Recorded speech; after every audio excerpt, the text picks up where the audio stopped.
धन्यवाद। Good morning all of you. आज जो है हम क्लास 12 की एक प्रॉब्लम को सॉल्व करेंगे और ये जो है संधारित्र चैप्टर की प्रॉब्लम है बच्चों। और प्रश्न हमारा ये है कि एक समांतर प्लेट संधारित्र की धारिता 2 माइक्रोफैरड है।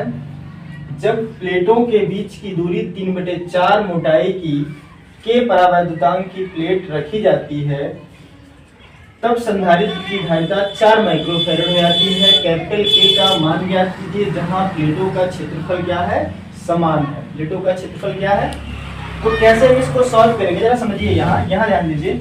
मान लीजिए हमारे पास एक समांतर प्लेट संधारित्र। समांतर प्लेट संधारित्र का मतलब क्या होता है भाई, जिसमें 2 समतल प्लेटें होती हैं और यहाँ ये पहली प्लेट है, ये धनावेशित प्लेट हो गई और इन दोनों प्लेटों के बीच की जो दूरी है वो कितनी है, स्मॉल डी मान लीजिए। और यहाँ हम क्या करते हैं, इसमें दूसरी प्लेट में जो है इस तरीके से पृथ्वी से संपर्कित कर देते हैं और इस वाली प्लेट पे जो है कौन सा आवेश आ जाता है, माइनस चार्ज, और इसका जो पॉजिटिव चार्ज होता है वो यहाँ चला जाता है। ये आपकी पहली प्लेट, ये आपकी दूसरी प्लेट। अब हमें क्या कह रहा है कि समांतर प्लेट संधारित्र की धारिता 2 माइक्रोफैरड है ना, जबकि प्लेटों के बीच की दूरी, अब यहाँ ध्यान दीजिए, इस क्वेश्चन में ये है कि इन प्लेटों के बीच यानी y में धारिता है। तो आपको पता है सबसे पहले जब भी किसी न्यूमेरिकल को सॉल्व करो तो ये उसमें से ये लिखो जो जो चीजें आपको ज्ञात हो। तो क्या दिया गया है, सबसे पहले जब आप लिखेंगे जब प्लेटों के बीच वायु या निर्वात है तब धारिता, क्या लिखेंगे भाई, धारिता। तो तब जो धारिता है, मान लीजिए सपोज कर लीजिए C0 है और ये आपको पता है समांतर प्लेट संधारित्र की जो धारिता होती है वो ε0 इंटू A बटे कितनी होती है, D होती है। कितनी होती है, ε0 इंटू A बटा, और ये कितनी दी गई है, 2 माइक्रोफैरड। तो 2 माइक्रोफैरड का मतलब 2 गुणे माइक्रोफैरड है, तो इसको फैरड में बदल दो, 10 के घाते -6 का मल्टीप्लाई करा दो, ε0 इंटू A बटे क्या हो जाएगा, ये आपका हो जाएगा समीकरण नंबर। ठीक है। अब क्या करना है, इस समांतर प्लेट संधारित्र के बीच हमें एक परावैद्युत पट्टी रखनी है। क्या रखनी है, परावैद्युत पट्टी। और इस पट्टी की जो मोटाई है वो सपोज कर लीजिए T है, कितनी है, और हमारा जो प्रश्न कह रहा है कि इसकी जो मोटाई है वो उन प्लेटों के बीच की दूरी की 3/4 है। यानी यहाँ जो हमारी T की वैल्यू है वो D का 3/4, D का कितना, 3/4, यानी 3/4 D हो जाएगा। तो आप जानते हैं जब प्लेटों के बीच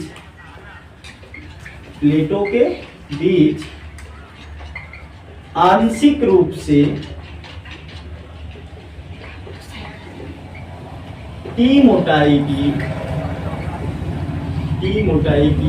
पट्टी रखी गई हो, तब इसकी जो धारिता होती है सपोज कर लीजिए वो हो गई C, और इस स्थिति में जो धारिता होती है वो होती है ε0 इंटू A, और ये आपका हो जाएगा D minus T into 1 minus 1 अपान कैपिटल K। और यहाँ जो धारिता हो जाएगी वो 4 माइक्रोफैरड, तो 4 गुणे माइक्रोफैरड को फैरड में बदल दो, 10 के घाते -6 हो जाएगा, बराबर ε0 इंटू A बटे T minus T into 1 minus 1 अपान क्या हो जाएगा, K।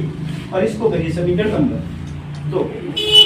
अब क्या करिए आप, समीकरण 2 में समीकरण 1 से भाग दे दीजिए। क्या करिए भाई, समीकरण 2 में समीकरण 1 से क्या करिए, भाग दे दीजिए।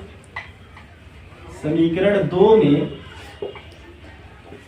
समीकरण 1 से क्या करने पर, भाग करने पर।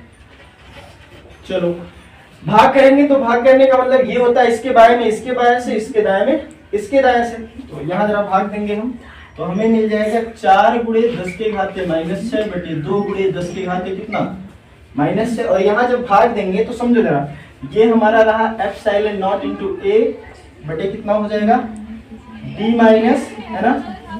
अब यहाँ समझो जरा, ये जो T की वैल्यू है ना, T की वैल्यू हमें कितना रखना है, 3/4 D रखना है।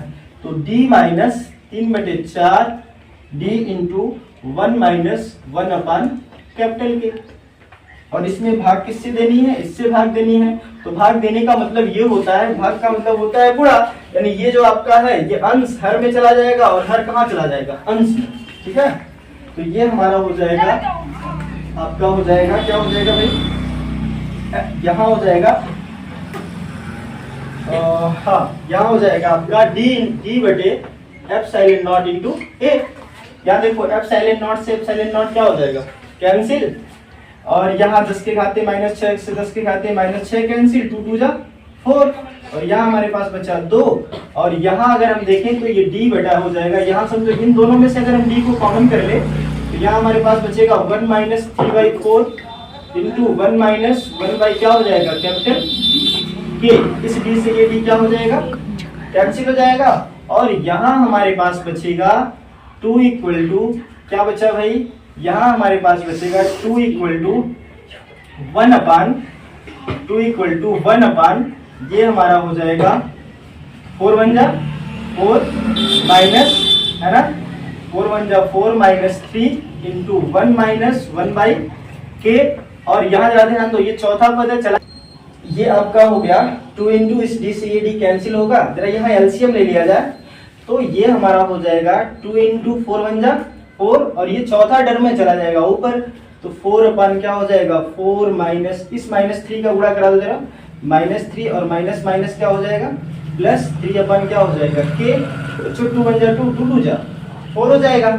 अब थोड़ा सा यहाँ जरा देखो, 4 में से 3 जाएगा 1 बचेगा, तो ये हमारा हो जाएगा 1 + 3 अपन कैपिटल K इक्वल टू 2, इस 1 को उधर भेज दो तो 2 में से 1 जाएगा 1, and this will also written as 3 upon K equal to 1, and it is also implies that K equal to क्या मिला 3। तो ये आपका हो गया कि इन प्लेटों के बीच जो परावैद्युत पट्टी रखी गई है, इस परावैद्युत पट्टी का जो परावैद्युतांक आएगा बच्चों वो कितना आएगा, कैपिटल वो कितना आएगा 3 आएगा, और यही आपका इस दिए गए प्रश्न का जो है रिक्वायर्ड आंसर होगा। तो ये रहा आपका क्लास 12 की जो है फिजिक्स का एक चैप्टर है संधारित्र, उस संधारित्र का ये अंकित प्रश्न रहा जो बहुत ही इंपॉर्टेंट है, और ये आपका बोर्ड एग्जाम में पूछा गया प्रश्न है। बोर्ड एग्जाम में ये प्रश्न जो है आपका क्या किया गया है, पूछा गया है। बस आज यही तक, इसके आगे जो है हम नेक्स्ट वीडियो में आपको बताएंगे।